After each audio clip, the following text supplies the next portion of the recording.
ఓ పక్కన మోడీ, ఇంకో పక్కన కేడి. ఉప ఎన్నికలలో 3200 ఓట్లు వచ్చినాయి మాకు. ఆ ఎల్లు అన్నారు కాంగ్రెస్ పని అయిపోయింది, తట్టాబుట్ట సర్దుకున్నారు, ఉంటుంది కాంగ్రెస్ ఖాళీ అయిపోయిందని.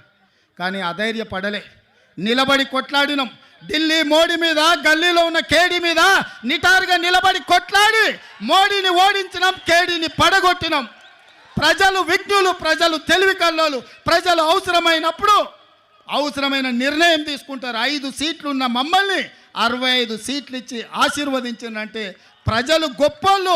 ఇవాళ ఇక్కడ కాంగ్రెస్ లేదు అని అనుకుంటుండొచ్చు, కానీ ఈ సభను చూసిన తర్వాత నాకు సంపూర్ణమైన విశ్వాసం వచ్చింది. మా షర్మిలమ్మ ఆంధ్రప్రదేశ్కు ముఖ్యమంత్రి అయి తీరుతుంది. మీకు సంక్షేమ రాజ్యాన్ని, అభివృద్ధి రాష్ట్రాన్ని అందిస్తుంది. నేను తోడుగా ఉంటా, మీ పక్కనే ఉన్న ముఖ్యమంత్రిని, పార్టీ అధ్యక్షుని షర్మిలమ్మకు అండగా నిలబడతా. ఏం కావాలన్నా, ఏ రాత్రైనా, ఏ పగలైనా, ఏ సందర్భం వచ్చినా, ఏ కష్టం వచ్చినా నేను అండగా నిలబడతా.